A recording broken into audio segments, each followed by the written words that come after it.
Pueden sentarse, querida familia en Cristo. Dios les bendiga a cada uno de ustedes. Qué alegría poder estar juntos, poder estar unidos nuevamente en la palabra del Señor, unidos como hermanos en la fe. Dios tiene preparado un mensaje para nuestras vidas y es maravilloso avanzar en la palabra de Dios cada semana. Estamos avanzando en la carta de Primera de Tesalonicenses y la palabra de Dios es tan rica que cada libro de la Biblia, cada capítulo, aliciente de esperanza para nuestras vidas, de instrucción, ya sea para exhortarnos, para edificarnos o para consolarnos. Y hoy vamos a abrir nuestras Biblias en Primera de Tesalonicenses, capítulo 2, verso 17 al 18, lo vamos a poder poner en pantalla. Le damos la bienvenida a todos aquellos que están por primera vez en Iglesia Vida. Le damos la bienvenida a nuestra audiencia en línea. Gracias por conectarse. Estamos felices de recibir mensajes de algunos de ustedes que quieren conectarse, que quieren crecer en la fe. Por favor, si tienes tiempo conectándote a Iglesia Vida, por favor, conéctate con nosotros. Escríbenos en tuiglesiavida.com para que podamos recibirte, para que podamos orar por ti, para que podamos ayudarte. Y como iglesia estamos invitando a nuestros amigos, familiares en nuestros países a que se conecten compartiendo la transmisión, compartiendo sobre los estudios de integración que se pueden conectar por medio de Zoom cada semana, porque son maneras extraordinarias de conectarse en la fe, de crecer en Cristo. Les animo a que si no sabes por dónde empezar a crecer por medio de esta iglesia, si esta iglesia ha sido de bendición para tu vida, comienza por medio de los estudios de integración en tu Iglesia Vida. Vamos a la palabra de Dios y hoy tenemos un mensaje muy interesante y lo he titulado el mensaje "Pero Satanás nos lo impidió". Pero Satanás nos lo impidió. Qué interesante título. Y este mensaje surge de Primera de Tesalonicenses capítulo 2, verso 18, una iglesia a la cual el apóstol Pablo plantó, llevó el evangelio, muchos vinieron a Cristo. Quizá te puedes identificar que algunos de ustedes tienen poquito en estar en la fe y necesitan instrucciones de cómo perseverar y cómo continuar. Sobre todo cuando ha habido oposición de familiares, de amigos, burlas, críticas de que te hiciste cristiano, de que cómo es posible que estás ahorita en una iglesia cristiana. Bueno, eso pasó precisamente con los tesalonicenses. Dice Primera de Tesalonicenses capítulo 2 al 16, está hablando de que le da gracias a Dios Pablo de que ellos resistieron en la fe y que les tocó sufrir, ser rechazados, ser criticados por medio de la gente de su propia nación, de los griegos tesalonicenses, así como el Señor Jesucristo y los apóstoles, los profetas fueron perseguidos por medio de la gente de su propia nación. Y dice en el verso 16, ellos procuran impedir que prediquemos a los gentiles. Los gentiles son no las personas que son gentiles, amables, sino es una palabra que significa las naciones de la tierra fuera del pueblo de Israel, porque Dios se manifestó a Abraham y le dijo que de su descendencia haría una gran nación y que de esa nación bendeciría a todas las naciones de la tierra. Y la semilla de Abraham, el descendiente de Abraham por medio del cual las naciones de la tierra son reconciliadas con Dios es Jesucristo. Y dice que los judíos que rechazaron a Jesús, el sistema religioso de su tiempo que rechazó al Señor Jesucristo, porque recuerden, el Señor Jesucristo fue judío y también los apóstoles que siguieron al Señor. No se trata de antisemitismo. La Biblia nos llama nunca a tener cuidado de no hacer acepción de personas. Nunca debemos juzgar culturas o tener racismo hacia una cultura porque es diferente a nosotros. Lo que la Biblia sí juzga es conductas.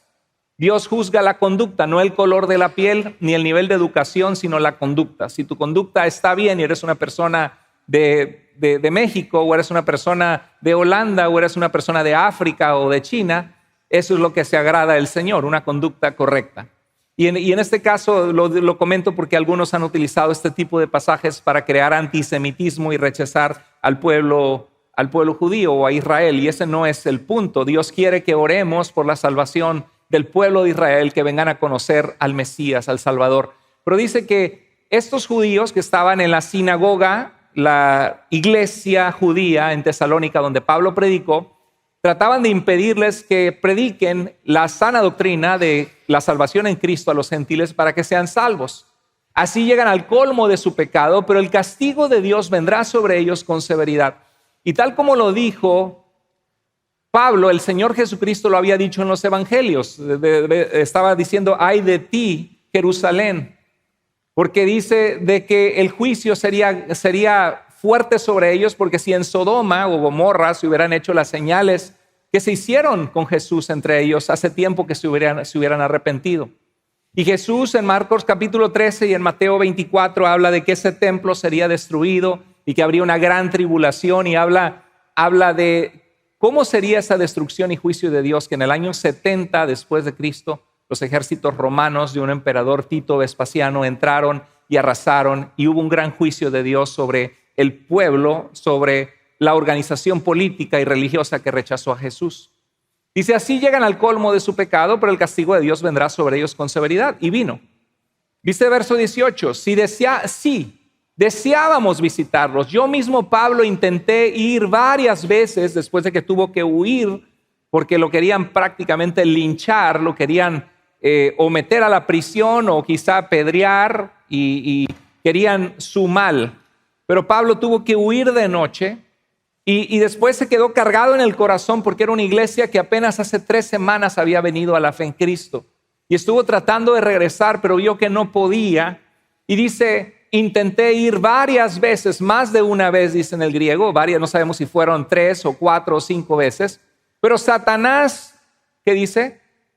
Nos lo impidió. Este pasaje resaltó ante mis ojos como pastor, como una persona que me gusta el estudio de las cosas de Dios, la teología, y me quedé pensando, ¿cómo es que Satanás actúa en nuestras vidas? ¿Será que Satanás puede hacer lo mismo en nuestras vidas? Que de repente tenemos el sentir y el deseo de hacer algo para Dios, de consagrarnos a Dios, de buscar a Dios con todo nuestro corazón, de servirle, pero encontramos obstáculos, encontramos que los intentos y deseos que tenemos de servirle, de consagrarnos, de santificarnos, nos encontramos con obstáculos que es como ir contra una pared y rebotamos y no podemos, y no podemos avanzar, y hay desánimos, y hay críticas, y hay circunstancias adversas. Dice, sí deseábamos visitarlos. Yo mismo, Pablo, intenté ir varias veces, pero Satanás nos lo impidió. La palabra Satanás viene del hebreo Satán, es una palabra que significa acusador o adversario, alguien que te acusa. En el libro de Job vemos que se presenta delante de Dios y acusa a Job y quiere que Job, aunque era un hombre recto ante los ojos de Dios, quiere que Dios toque su vida y no es Dios quien toca la vida de Job, sino le da permiso a Satanás para traer una serie de adversidades sobre Job muy fuertes, pero le dice, pero no toque su vida. Y el libro de Job está en la Biblia para mostrarnos precisamente que en ocasiones el justo, la persona que quiera hacer lo correcto, le van a pasar circunstancias difíciles, donde te puedes preguntar dónde está Dios. Y como la esposa de Job decir, maldice a Dios y muérete, porque cómo es posible que Dios haya permitido que tus hijos se murieran, que perdieras tus propiedades, tus posesiones, y que encima de todo termines con una enfermedad rascándote, lamido por los perros. ¿Que acaso no ha sido un hombre justo delante de Dios? Es un libro poderoso, el libro de Job, muy interesante. Y Job tiene la esperanza, primero dice Dios dio, Dios quitó, sea Dios bendito, y no dicen recibiremos de Dios lo bueno y no lo malo, pero luego tiene una crisis donde empieza a cuestionar a Dios y Dios trabaja en su vida, y en el libro hay una maravillosa confianza en Dios donde dice, yo sé que mi Redentor vive y que después de deshecha esta mi carne, con mis ojos he de ver a Dios y lo veré yo y no otro. Y luego dice que de oídas te había oído, pero ahora mis ojos te ven. Pero tenemos un enemigo que aparece en las Escrituras que se llama el adversario, alguien que acusa y que busca destruir nuestras vidas, alguien que busca acusarnos en nuestras faltas o levantar falso testimonio sobre nosotros. Viene de una raíz hebrea que significa el que se opone, obstruye o actúa como adversario, con el propósito obviamente de destruir nuestras vidas. Jesús decía que Él es el buen pastor, que da su vida por las ovejas, pero que el enemigo viene a matar, a robar y a destruir, pero que Él es un buen pastor. Y podríamos ver en ese cuadro la figura también del enemigo por excelencia, que es Satanás, que viene a destruir nuestras vidas. Viene a obstaculizar la obra de Dios en nuestros corazones. Yo me pongo a pensar, Pablo quería ir a verlos, pero ¿qué tal si dijéramos, quería buscar a Dios, pero Satanás me lo impidió? Quería servirle a Dios, pero Satanás me lo impidió. Quería ser fiel a Dios, pero Satanás me lo impidió. Quería salvar mi matrimonio, pero Satanás me lo impidió. Quería recuperar a mis hijos y sacarlos del hoyo donde estaban cayendo, pero Satanás me lo impidió. Y uno se pone a pensar, bueno, ¿y acaso la voluntad de Dios no es más fuerte que la del diablo? Claro que sí, lo vemos en la Biblia, que Satanás tiene que pedir permiso a Dios. Entonces, ¿por qué Dios permite que Satanás impida cosas que son la voluntad de Dios? Es una pregunta teológica. ¿Por qué? Y vamos a verlo en este mensaje. ¿De qué formas, primero que nada, Satanás se opuso y les impidió? Vamos a ver un poquito del trasfondo. En Hechos 17:5, Pablo lleva el evangelio a esta iglesia, llega la luz de Cristo, se convierten de los ídolos al Dios vivo, así como tú tienes una historia probablemente donde Dios te sacó de ciertos pecados, de ciertas adicciones, de cierta inmoralidad en tu corazón, de idolatría que había en tu corazón, donde ponías cosas por encima de Dios, donde tus palabras hablaban cosas malas o malas palabras o insultos, y Dios nos rescata. Y así esta iglesia fue rescatada. Pablo estuvo enseñando en una sinagoga judía y los judíos que estaban a cargo de las sinagogas que estaban congregándose allí se endurecieron en su corazón. Pero dice la Biblia que varios de esos judíos creyeron en Jesús. Y dice que algunas mujeres prominentes también, mujeres de la sociedad que eran influyentes, griegas, algunos hombres griegos prominentes también, creyeron en Jesús. Y dice el verso 5 del capítulo 17 de Hechos, pero los judíos que no creían se llenaron ¿de qué? De celos. ¿Cómo es posible que esté atrayendo gente? Pablo con las escrituras. Y reunieron a unos malvados para que alborotaran la ciudad. Atacaron la casa de Jasón, que era un creyente donde se estaban congregando Pablo y Silas. Y dice que buscando a Pablo y a Silas, no los encontraron ahí, los querían llevar ante las autoridades acusados falsamente. Me llama la atención las palabras que utiliza el versículo, porque dice que no creían, que tenían celo o envidia, que tenían maldad en su corazón, que buscaban alborotar a la gente en contra de la gente cristiana y que buscaban atacar. Y es interesante porque esas son maneras típicas en que Satanás utiliza en la vida, sobre todo de los nuevos creyentes, para atacarte, para desanimarte de tu fe. Hay personas que obviamente no creen en el Señor, no creen en Cristo, no creen en la Biblia o no creen en Dios. Tienen cierto celo o envidia de tus progresos, de lo que Dios está haciendo en tu corazón. Tienen maldad, malicia en su corazón contra ti, son alborotadores, alborotan a la familia en tu contra, te atacan. ¿Hello? ¿Alguno de ustedes se identifica con eso? Llevaron a rastras a Jasón y a otros hermanos gritando. Había ahí hasta violencia, ataques, gritos. Estos hombres que han trastornado el mundo entero han venido acá. Todos ellos están violando las leyes, pues dicen que hay otro rey que es Jesús.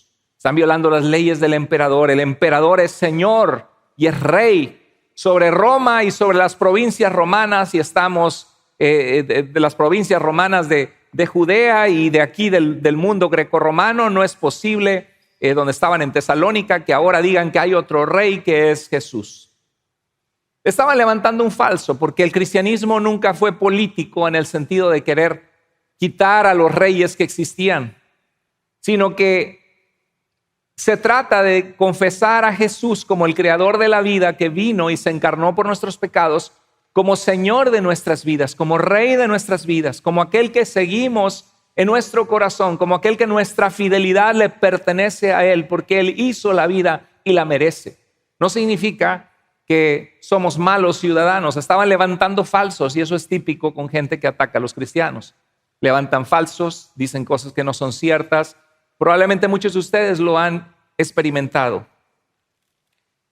Entonces, veo aquí cómo Satanás hizo una labor de impedirle a Pablo volver a los tesalonicenses precisamente por esta situación, porque había violencia y amenazas contra sus vidas.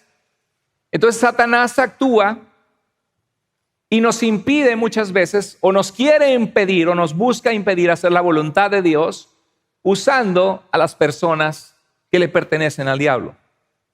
Pero también hay un pasaje que viene a mi corazón al explorar este tema, que es Efesios capítulo 6 al 12, que dice: Porque no estamos luchando contra poderes humanos. Nuestra lucha no es contra carne y sangre, contra personas de carne y hueso, sino contra fuerzas espirituales de maldad, de las tinieblas. Entonces, la Biblia nos dice que hay una guerra espiritual, que existe Satanás, que existen los demonios, que trabaja en los corazones la vida de aquel que le da cabida en su corazón. Y Pablo estaba luchando contra enemigos religiosos, pero atrás de esa enemistad de estos enemigos religiosos estaba ¿quién? Estaba Satanás, buscando impedir el avance de la obra de Dios. ¿Ha tratado de Satanás de usar a personas en tu vida o circunstancias para tratar de desanimarte o tratar de que te alejes de Dios, que dejes de servirle, que dejes de ser fiel a Él? Y es algo que tenemos que analizarnos. Pero Satanás nos lo impidió. Satanás usa a su gente. Es lo primero que veo. Satanás usa a su gente. En Juan 8:44, cuando los judíos querían matar a Jesús y buscaban trama para matarle y levantar falsos contra su vida, Jesús les decía, porque ellos acusaron a Jesús de ser hijo de inmoralidad sexual, porque María lo tuvo por medio del Espíritu Santo. Y de ahí se agarraron para atacar a Jesucristo, y Jesús dice, bueno, ustedes son hijos, o ustedes son de su padre, el diablo. Diabolos en griego, el enemigo, el acusador. Dice, él fue asesino desde el principio y no se ha mantenido en la verdad. Ustedes están haciendo lo mismo, quieren matarme, no buscan la verdad de Dios, ni siquiera prestan atención a los milagros que he hecho entre ustedes, que los paralíticos caminan, que los ciegos ven, que los sordos oyen, que los mudos hablan, que los leprosos son sanados. ¿No es acaso suficiente para ustedes que el reino de Dios ha llegado ante ustedes y que los demonios son expulsados y que la gente es sanada? Si no fuera por las señales, diría más adelante en el Evangelio de Juan, que se han hecho entre ustedes, no tendrían pecado.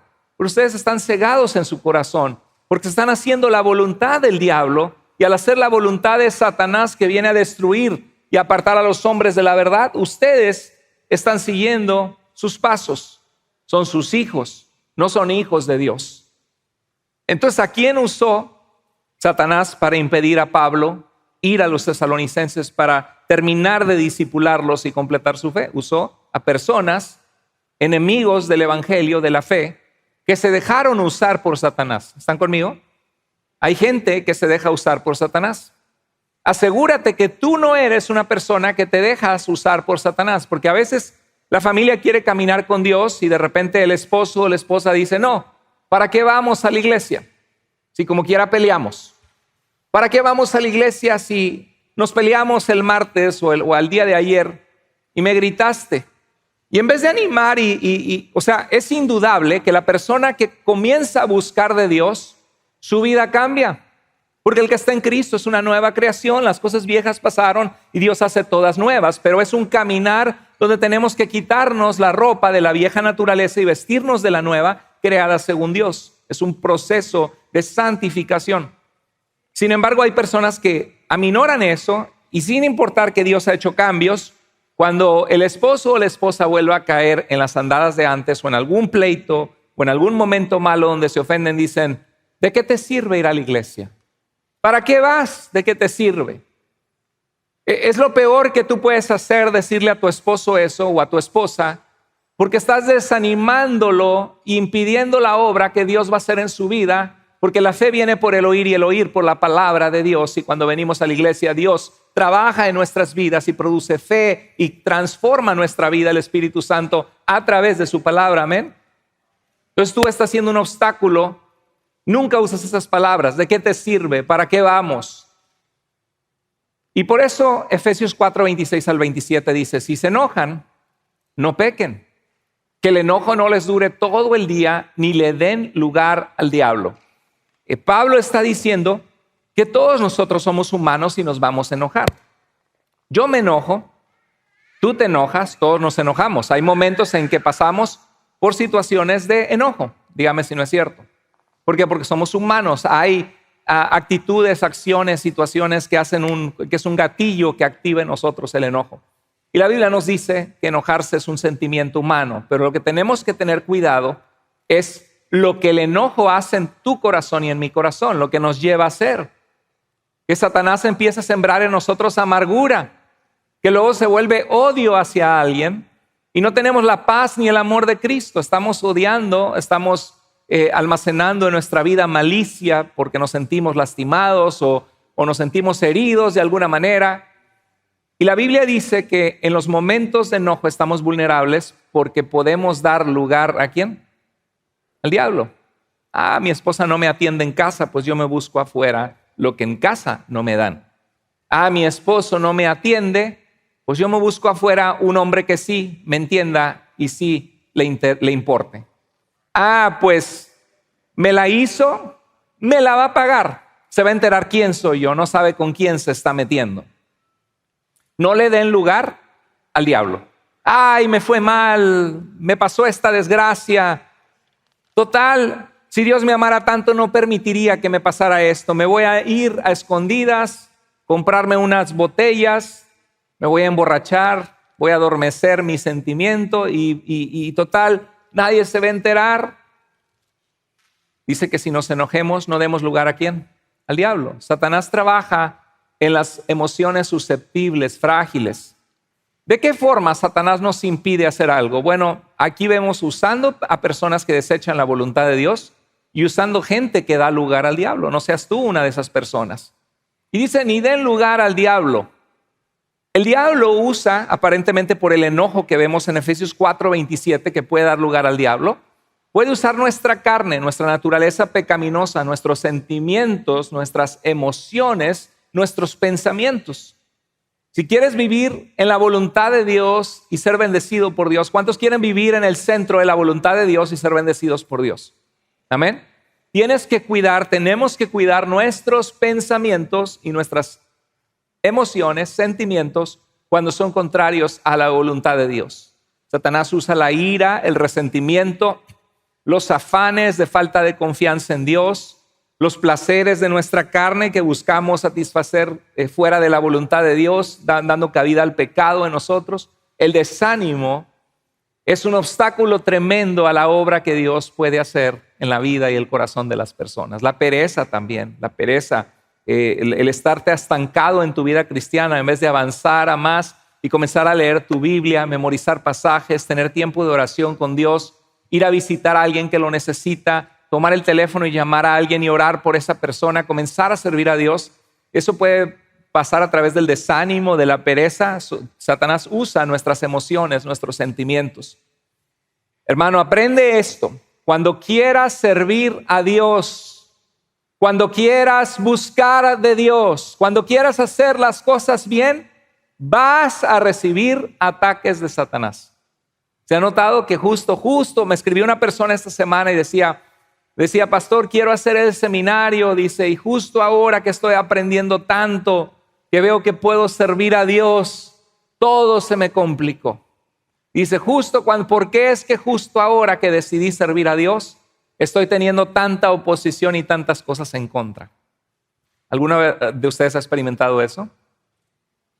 A veces saliendo de la casa, de la nada a un pleito en el matrimonio, o la noche anterior, y toda la semana estuvieron bien, pero saliendo a la iglesia, viene el pleito, pues ya, ¿para qué vamos? Vete tú. No, pues vete tú. Y hay algunos que no vinieron aquí, se quedaron en casa, porque dieron lugar a Satanás.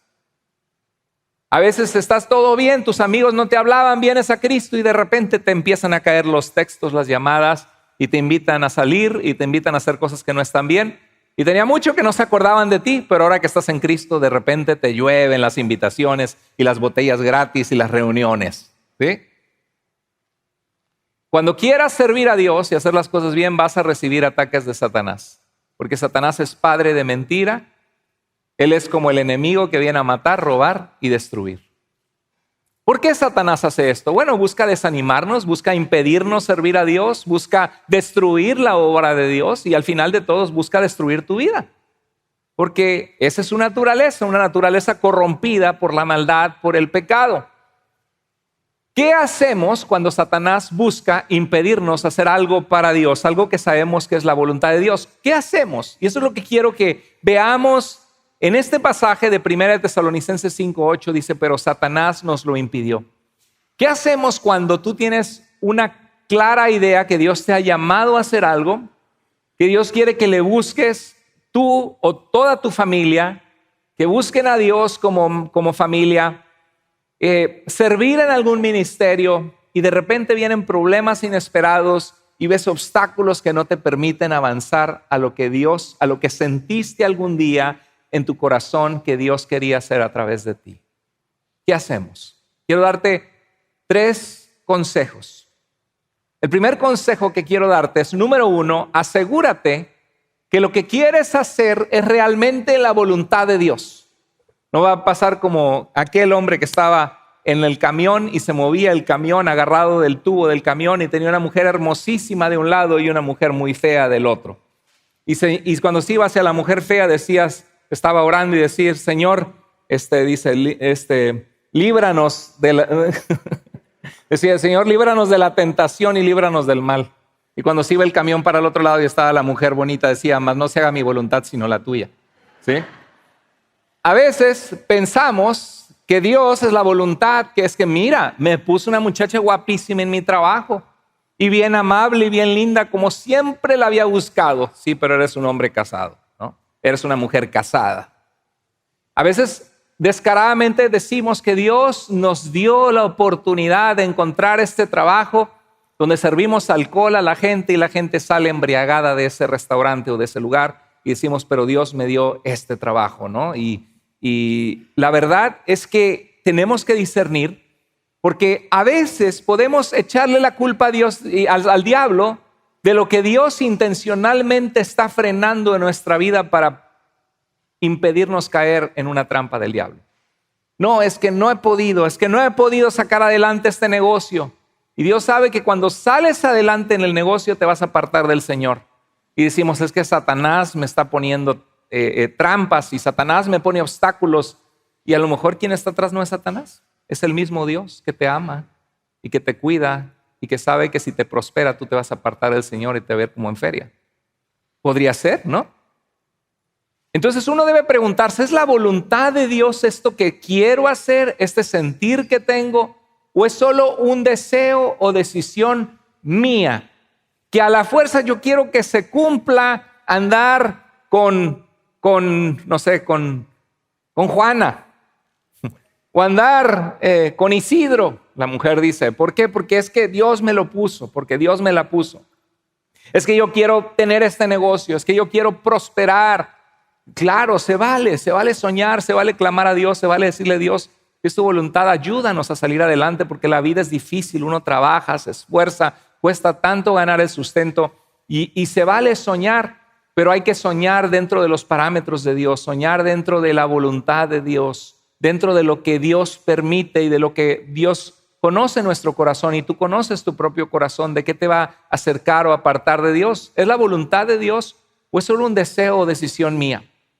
Déjame decirte que cuando algo es de Dios, generalmente las puertas se abren y muchas veces se abren solas y tienes paz. ¿Ha experimentado usted eso?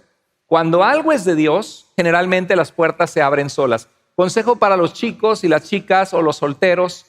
A veces cuando conoces a una persona que crees que vas a iniciar un noviazgo o inicias un noviazgo y lo presentas con tu mamá, con tu papá, con tus amigos, ojo si tu familia te dice es que no me gusta este muchacho para ti.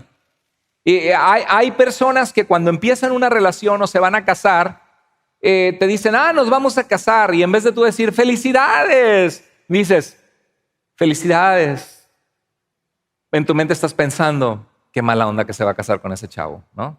Que no creo que le vaya tan bien. ¿Le ha pasado a usted alguna vez eso? Cuando alguien le dice, me voy a casar y no le da tanto gusto a usted.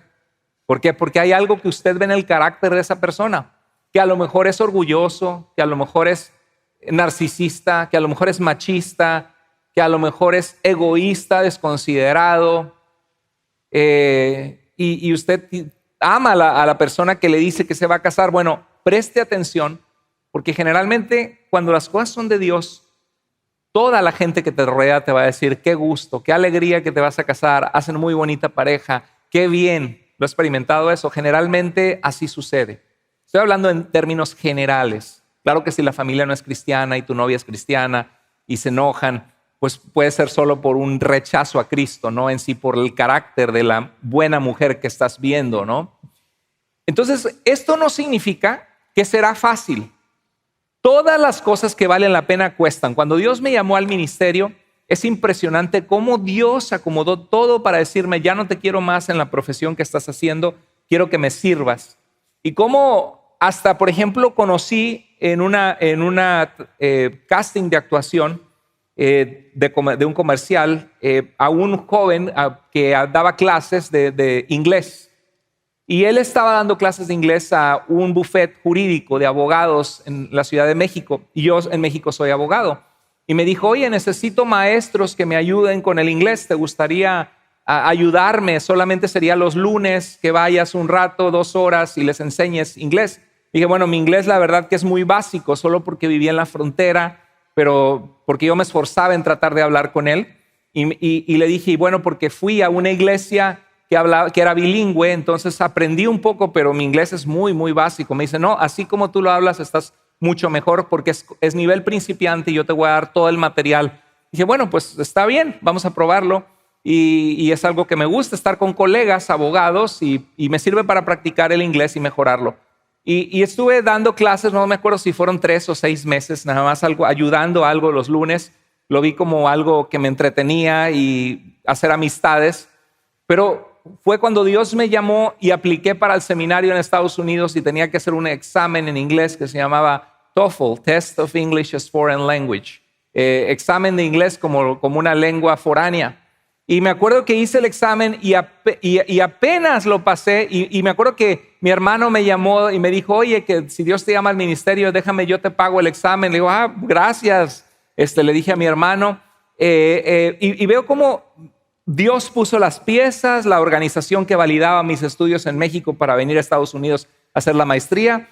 Y me impresionó que pasé el examen para poder entrar al seminario, a hacer mi maestría. Y lo pasé gracias a que Dios había preparado el tiempo para que yo diera estas clases. Solamente es un ejemplo de mostrarles cómo cuando algo es de Dios, Dios te pone la mesa puesta generalmente. Eso no significa que no tuvimos el trabajo que traducir las cosas, que ir a la universidad para agarrar las transcripciones de las materias, mi título, validarlo o apostillarlo, tener que validarlo, enviarlo a una organización en California, tener que ir a hacer un trámite que tomó trabajo. Pero lo que veo es que Dios puso la mesa puesta. Cuando Dios nos permitió conseguir por su gracia nuestra casa, algo que se veía imposible, Dios puso la mesa puesta y se glorificó. Luz verde, luz verde, luz verde. Eso no significa que no haya trabajo, que no haya alguno que otro obstáculo que uno sobrepasa, pero Dios pone la mesa puesta. Es una manera que tú te das cuenta que es la voluntad de Dios. Hay un dicho en español que se dice, a la fuerza, ¿qué cosa? Ni los zapatos. Hay momentos en nuestra vida que podemos seguir un sentir de nuestro corazón. Puede ser amoroso, puede ser financiero, puede ser de perseguir una carrera que queremos, de regresarnos a nuestro país de origen porque tenemos un sentir que debemos regresarnos. Puede ser mudarte a otro lugar, tomar otro trabajo. Y tenemos que ser muy cuidadosos porque la Biblia no es específica. Tú no vas a abrir la Biblia y te va a decir, sí, múdate para Michoacán. No, pues no, ni Michoacán existe esa palabra en la Biblia, ¿no? O sí, cásate con la Petra. Tampoco. No, la Biblia no va a tener algo así. Sí, pon el negocio de venta de autos. No, en ningún lugar de la Biblia va a decir eso. Entonces, cuando queremos conocer la voluntad específica de Dios para nuestra vida, tenemos que comenzar haciendo la voluntad de Dios ya revelada en su palabra. La voluntad del Señor es su santificación.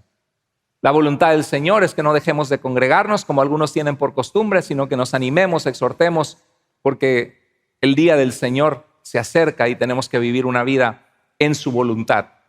Comienza siendo la voluntad de Dios es que nos tratemos con respeto, que seamos santos en nuestra sexualidad. Comienza obedeciendo a Dios en las cosas correctas. Y a veces nosotros decimos, no, es que este zapato me gusta, es que la Petra, me caso con la Petra, ¿no? Es que el negocio que quiero poner y tratamos de meter el pie en el zapato y no le queda, no entra. Pero queremos nosotros forzarlo porque queremos a la fuerza que se haga nuestra santa voluntad y no su santa voluntad. Entonces tenemos que tener mucho cuidado porque quizá no es Satanás poniendo obstáculos, sino quizá es Dios poniéndote un freno a algo que sabe que no es conveniente para ti. Pero tenemos que tener cuidado porque hay un punto que tanto insistimos que a veces Dios dice, ok, ¿quieres? Ya te mostré en 1000 formas que no es por ahí la cosa. ¿Tú quieres? Adelante. Cásese mi hijo con la Petra. Derrame las lágrimas después, 20, 30 años después, usted derramando lágrimas, pero tú quisiste, fue tu voluntad, hágase tu voluntad. Y cuesta lágrimas, la voluntad de Dios. Ahora estaba pensando también que a veces no solamente no nos entran los zapatos, sino a veces te falta crecer. A veces los zapatos te quedan grandes. Y dices, es que no me dieron el aumento en el trabajo y pusieron a este compañero mío y por qué a mí no. Y a veces hay injusticias, ¿cierto? A veces tú estás más capacitado, es cierto. Y da coraje en nuestra carne de por qué te pasan por alto, fueron racistas, no te reconocieron. Pero también hay ocasiones en que es que ese ministerio era para mí, es que ese trabajo era para mí, es que yo quiero tener esto. Y no, mijo, te falta crecer tu pie, todavía estás chiquito.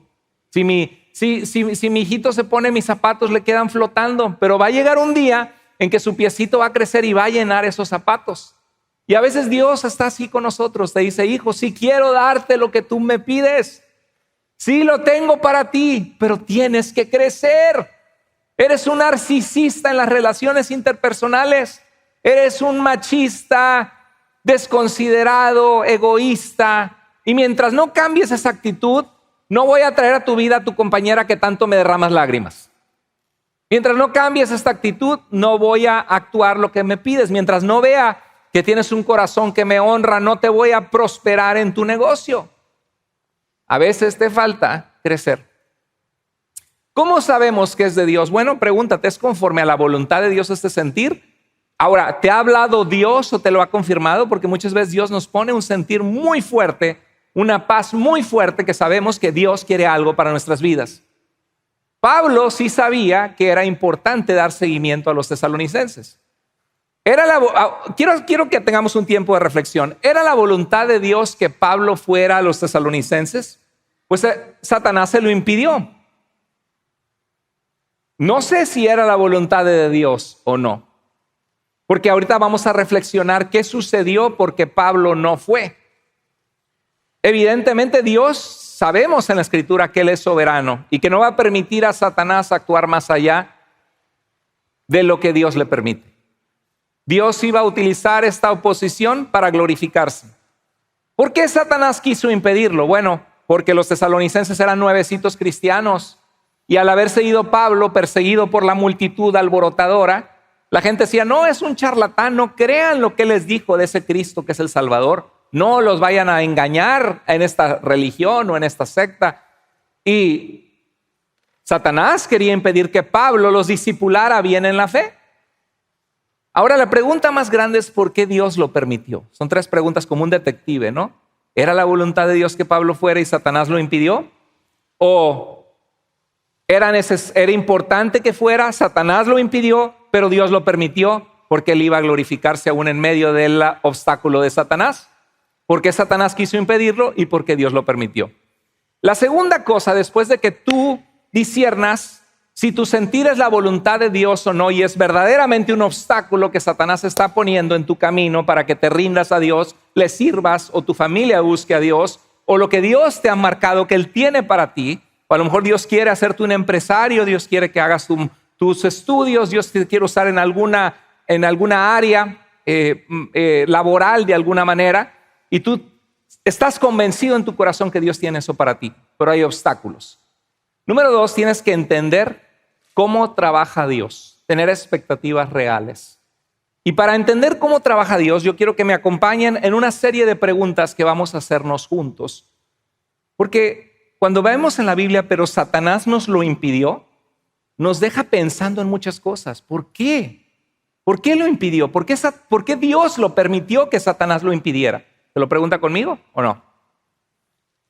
¿Es la voluntad de Dios que los cristianos enfrenten dificultades y persecución? ¿Usted qué piensa? ¿Sí o no? ¿Quiere Dios que tú seas azotado y puesto en una cárcel? Te ama tanto Dios que Dios quiere que te den duro. ¿Sí? Híjoles, ¿qué hacemos con esa? La Biblia dice que a través de las aflicciones y adversidades somos fortalecidos, ¿no? Que Dios trabaja en nosotros, pero ¿es la voluntad de Dios eso? O sea, yo quiero creer que Dios nos ama, que quiere nuestro bien y que no quiere vernos lastimados. Pero también Dios, los valores de Dios son más allá que los valores carnales y terrenales, porque Dios sabe también que hay una eternidad y que a veces las heridas nos hacen maduros y a veces Dios usa el dolor y el sufrimiento para que ayudemos a otros. Podemos asumir que Dios no quiere vernos lastimados, pero podemos ver en la Biblia que Dios permite las aflicciones para formar a veces en nosotros carácter. Entonces, ¿por qué Dios lo permite? ¿Por qué no hace algo al respecto? Y quiero que pensemos, ¿cuáles serían las opciones para que Pablo no enfrentara obstáculos de Satanás de ir a los tesalonicenses y llevarles la palabra de Dios? Dios podría eliminarlos. Fuego del cielo. Y todos que quedaban como las caricaturas, tiznados negros del fuego que los carbonizó y nada más la calaquita, ¿no? Y ¡pum! Ya. O electrocutados. Dios podría eliminarlos, ¿no? Cayeron muertos las cabecillas de los líderes de la sinagoga que no permitían que Pablo regresara y que querían lincharlo. ¿Qué podría haber hecho Dios? Manifestarse, que cuando estaba rasurándose el líder de la sinagoga se estaba rasurando con un cuchillo y de repente se le aparece Dios con una ¡ah! Y hasta se corta aquí ¡ah! Y le diga, yo soy Dios. Párale de oponerte a mi siervo Pablo. ¿Podría Dios hacer eso? Sí lo podría hacer. ¿Pero es usualmente la forma en que Dios se manifiesta? No vemos en la Biblia que usualmente es la forma que Dios se manifiesta. Dios lo hizo con Pablo porque conocía que tenía un corazón sincero y le dijo, dura cosa te es darle patadas al aguijón. Yo soy Jesús a quien tú persigues. Y él quedó todo confundido y no pudo ver, pero es una excepción. Dios pudo hablarles en un sueño como a la esposa de Pilato y decirles, pues mi hijo, deja de perseguir al cristianismo. Pero la pregunta, ¿qué habrían hecho? Porque hay gente que Dios se manifiesta. ¿No fue acaso la esposa de Pilato y le dijo, hey, le mandó un recadito a Pilato, no hagas mal a este hombre porque tuve un sueño? Y asumimos que de parte de Dios. ¿Y qué hizo Pilato? No hay ningún mal en él, pero pues crucifíquenle. Bueno, pues ustedes, su sangre sea sobre su cabeza. Lo entregó. ¿No vieron acaso los fariseos religiosos el poder de Jesús de sanar a un ciego? ¿Y qué hicieron? Lo sanó en sábado. Vamos a acusarlo de blasfemia y mátenlo porque lo sanó en un sábado. O sea, el milagro no les hizo cambiar de opinión. Hay gente que aunque tú les muestres con la Biblia la verdad, aunque vean un cambio en tu vida y una transformación poderosa, positiva, algo van a buscar y no van a creer porque no quieren creer, porque tienen cerrado el corazón. ¿Están conmigo? Eso pasa muchas veces. ¿Qué podría haber hecho Dios? Poner ángeles o un poder que Pablo caminara y cuando agarre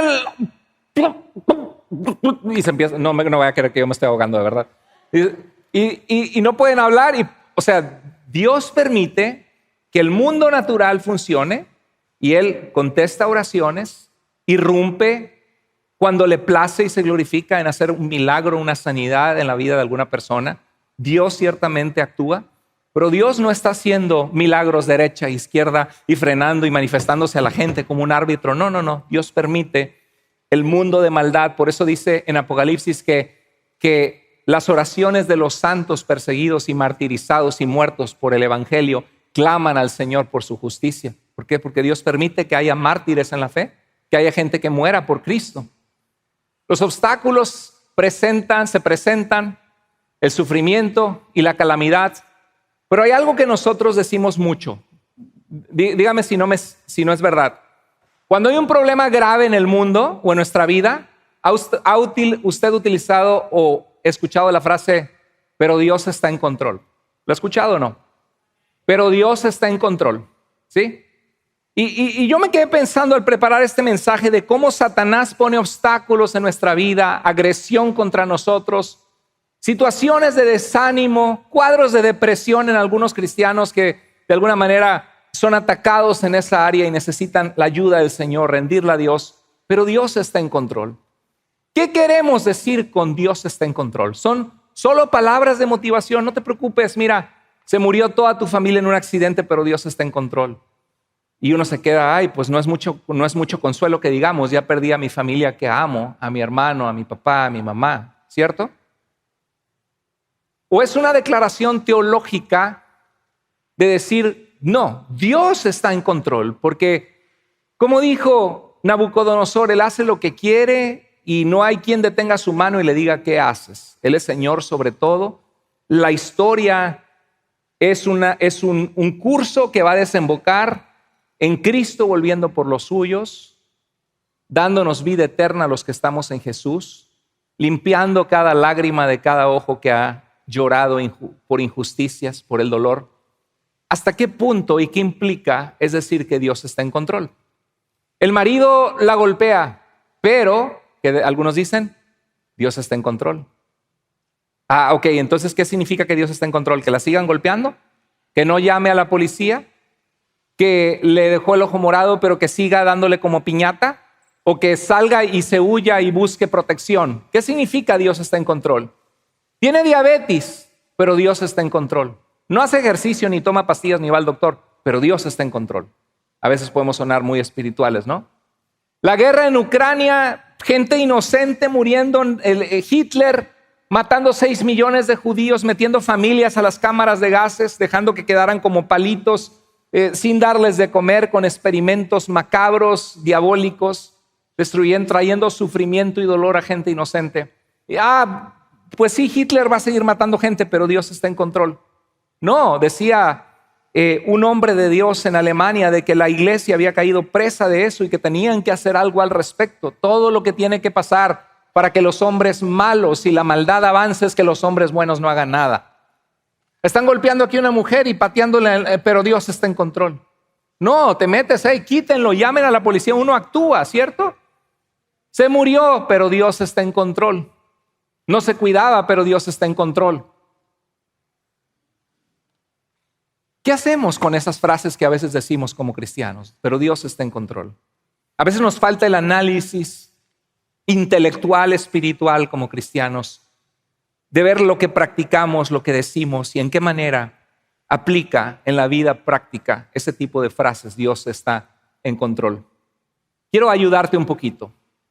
¿Qué significa que Dios está en control? Pensemos juntos. ¿Interviene Dios en la vida del cristiano? Sí, amén.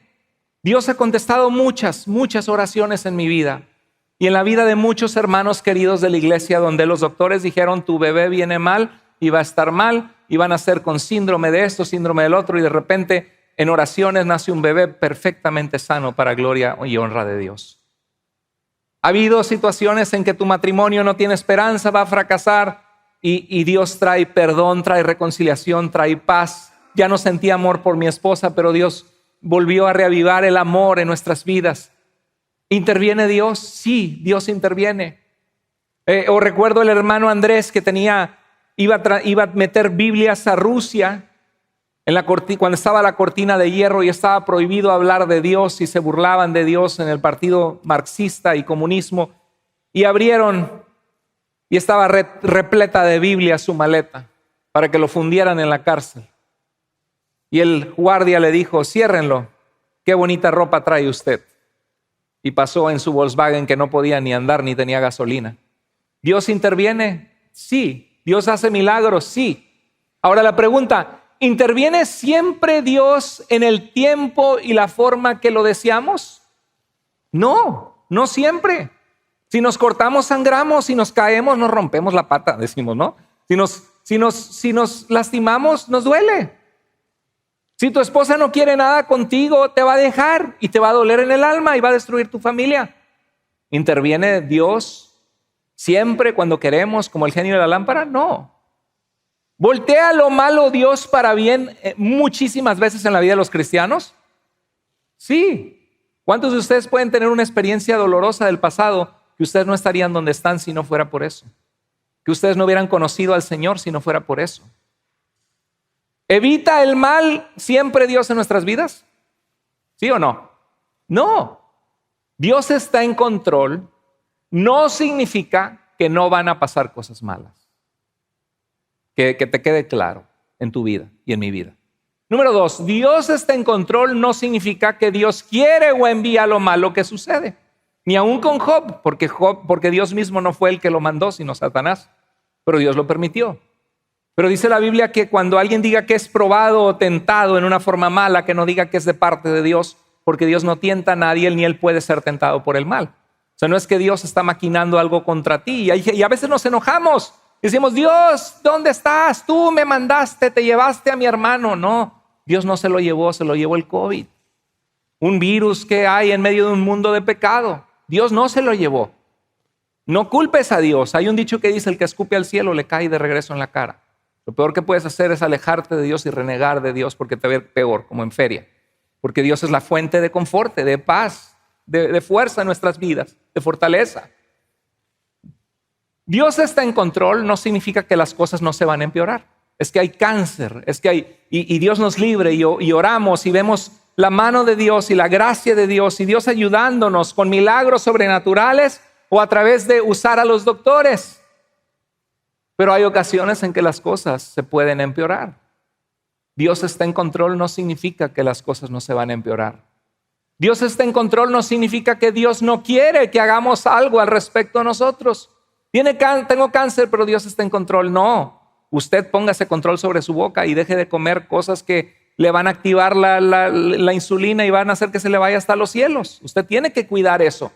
Es que mi matrimonio está bien malo, pero Dios está en control. Pero llego a la casa y le doy la listota a mi esposo de todo lo mal y que es un bueno para nada y que estoy harto de todo lo que hace. No, usted ponga de su parte, no diga nada más Dios está en control. Dios está en control significa que Dios cuida de nosotros si vivimos en su voluntad. Dice, echando toda su ansiedad sobre Él. ¿Por qué? Porque Él cuida de nosotros. Dios está en control significa que al final de esta vida el bien y la justicia triunfarán para los que están en Cristo. Que tenemos esa promesa, que hemos creído en aquel que es la resurrección y la vida, y que el que cree en Él, aunque esté muerto, vivirá, y que ni la misma muerte, ni la escasez, ni el hambre, ni la persecución, ni los dolores nos podrán separar del amor de Dios que es en Cristo Jesús sobre nosotros. Eso significa que Dios está en control. Pero ya vimos que no significa. ¿Por qué? Porque no tenemos que tener una idea equivocada de cómo Dios actúa, porque si no nos vamos a decepcionar. ¿Están conmigo? Dios está en control significa Romanos 8:28. Léelo conmigo en voz alta. Y sabemos que a los que aman a Dios, todas las cosas ayudan a bien. A los que aman a Dios. Significa que Dios va a usar aún el dolor, las aflicciones para producir en nosotros carácter sin que nos falte nada, para que tengamos compasión de ayudar a otras personas. Volvamos al pasaje de esta mensaje. Pablo intentó ir varias veces y cuando no pudo, no se rindió. Intentó una vez, no pudo. Intentó varias veces, no pudo. ¿Pero qué hizo Pablo? Pablo estaba convencido que era la voluntad de Dios que se le diera un seguimiento a los nuevos creyentes tesalonicenses, sabiendo que eran bebés en la fe. Y quiso ir, pero encontró obstáculos que no podía, que Satanás puso en su camino. Quizá tú quieres servir a Dios y buscar a Dios, pero hay desánimos porque dices, ay, es que me falta tanto. Ay, es que no quiero ser hipócrita, peleamos en la casa. Ay, es que le fallé a Dios y caí. ¿Cómo voy a ir a la iglesia? ¿Con qué cara vuelvo? ¿No? Pero es ahí donde Dios va a perfeccionarte, donde Dios va a trabajar en tu vida, donde Dios va a hacer algo hermoso en tu vida, así como el diamante es pulido.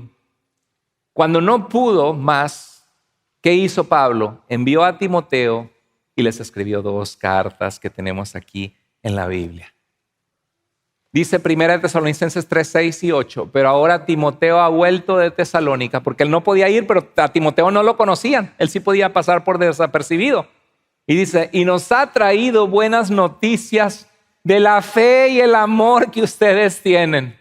El saber que ustedes estén firmes en el Señor nos reaviva, dice Pablo. Eso es lo que Dios quiere en tu vida, que estés firmes en el Señor. ¿Qué hizo Pablo? Dijo, no, pues ya no puedo, Satanás no, ¿verdad? Dios quiere que yo me santifique, pero batallo mucho, no, pues ya, causa perdida. Dios quiere que yo le sirva, pero pues no, obstáculos y obstáculos, no le sirvo al Señor, nada más me siento y pasa años que Dios me dio un llamado, pero ahí lo tengo abandonado, ¿no? Sé que Dios puede usar mi vida con los hombres para llamarles a que busquen al Señor. Sé que Dios puede usar mi vida con mujeres, dice una mujer, para que vuelvan a Cristo. Pero ha sido difícil. Ay, abandono mi llamado, ¿no? No hizo eso Pablo. Dice en 1 Tesalonicenses 1:6-7, recibieron el mensaje en medio de ¿qué? De grandes sufrimientos. Llegaron a ser un ejemplo de todos los creyentes en Macedonia y Acaya. ¿Qué pasó con los obstáculos que puso Satanás utilizando a sus achichincles o secuaces o a sus minions, ¿no? ¿Qué hizo? Que ellos llegaron a ser un ejemplo para todos los creyentes en Macedonia y Acaya, esa región, de perseverar a pesar de que sea difícil. Partiendo de ustedes, el mensaje del Señor se ha extendido, ¿por dónde? Por todas partes. Fíjate lo que yo puedo observar en esto cuando nos preguntamos por qué Dios permitió que Satanás impidiera que Pablo terminara la obra de discipularlos en esta nueva iglesia. Yo puedo ver algunas ventajas. Número 1, Timoteo creció en su ministerio, porque al mandar a Timoteo, Timoteo aprendió lo que era animar y estar a cargo de una iglesia, que después sería mandado a Éfeso, y le escribiría a Pablo 2 cartas sobre perfeccionar la obra de Dios en la iglesia de Éfeso. Y Timoteo se estaba puliendo como siervo de Dios. Que el pastor se enfermó. Bueno, pero Dios levantó a otro siervo suyo y va a venir aquí y va a predicar aunque el pastor no esté, ¿sí? Porque Dios levanta a otros. Los tesalonicenses crecieron en su fe, surgieron líderes y se expandió el evangelio a todas partes. Los hizo fuertes. Ya no está Pablo, pero tenemos las escrituras. Ya no está Pablo, pero Dios actuó y obró poder, y sabemos a quién sanó a mi mamá que estaba en cama, ese Jesús que tiene poder, que los dioses paganos que antes servíamos jamás nos dieron lo que Cristo nos ha dado. Vamos a servirle, aunque nos critiquen y nos acusen, vamos a ser fieles al Señor. No tendríamos 1 y 2 de Tesalonicenses en la carta de la Escritura, no sabríamos, no estaríamos predicando este mensaje 2000 años después, si no fuera porque Satanás se los impidió y porque Dios abrió camino donde no había. Podemos ver por qué Dios a veces permite la adversidad, así como José, todo lo que pasó, y José les dijo, ustedes pensaron mal contra mí, por eso me vendieron como esclavo, y me fue como en feria y lloré, y pasé momentos de soledad, y fue una injusticia brutal, horrible, pero Dios usó el mal que ustedes pensaron contra mí para bien, para preservar la vida de mucho pueblo. Quiero terminar con este punto, no te rindas, no te rindas. Primero que nada, asegúrate que tu obstáculo realmente es de Satanás para que no te rindas y continúes. No vaya a ser que solamente es tus deseos. Recuerda que a la fuerza, ¿qué cosa? Ni los zapatos. Cuando algo es de Dios, generalmente Dios te lo facilita y se abren las puertas. Eso no significa que una vez que ya abrió las puertas no hay obstáculos y cosas que tienes que luchar. Las cosas que valen la pena en la vida cuestan. Tener un buen matrimonio cuesta. Tener buenos hijos cuesta. Vivir en santidad cuesta. Servir a Dios cuesta. Pero no porque cueste lo abandones, porque vale la pena perseverar y esforzarse para Dios. Segundo lugar, aprende cómo trabaja Dios. Y ten cuidado porque no digas, pues es que Dios está en control, pero Dios me está causando mal. O Dios está en control y significa que yo no tengo que hacer nada, ¿sí? Tú tienes que hacer tu parte. Y el último punto, el último consejo, el tercer consejo es no te rindas. Si Dios te ha llamado, no te rindas. Pablo, ¿qué hizo? Trató de ir, no pudo. Intentó ir más 6 veces, no pudo. Intentó, no pudo. Intentó, no pudo. ¿Qué hizo? Mandó a Timoteo y escribió 2 cartas. No se rindió Pablo, ¿verdad que no?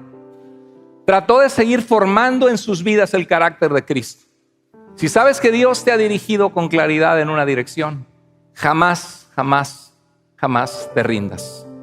Si sabes que Dios te ha llamado a que seas su hijo, a que seas su hija, no te rindas. Vienen desánimos, te sientes indigno, indigna. No te rindas. Dios te ha llamado a servirle en alguna manera y te lo ha confirmado varias veces, pero sigues sin servirle. No te rindas. Equípate, busca lo que necesitas para ser útil en las manos de Dios. Jamás te rindas. No te rindas.